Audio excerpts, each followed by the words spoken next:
Hello everyone, welcome back to my channel. In this video, I will show you how to create a website using Lovable.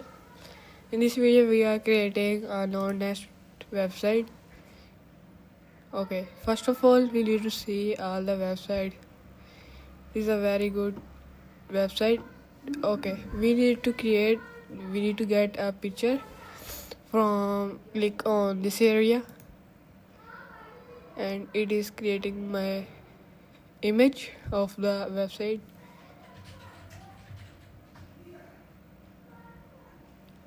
Okay, it's create the image and we need to download it.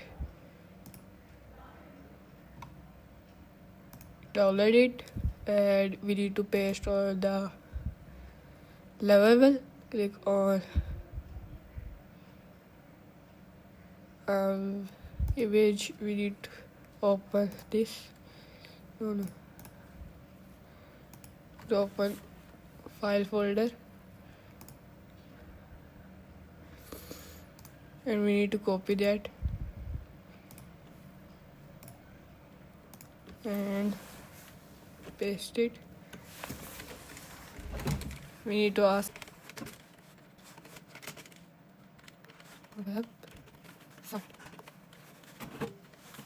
Okay, we write the script and we need to click on start. Okay, let's create the website. It is loading.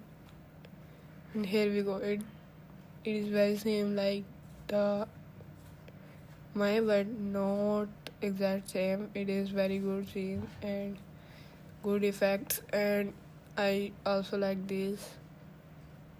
It is very better than before, and also this. It is looking very good, and everything is good. Okay, it is very good, and also you can try it. Thanks for watching. Take care and bye bye.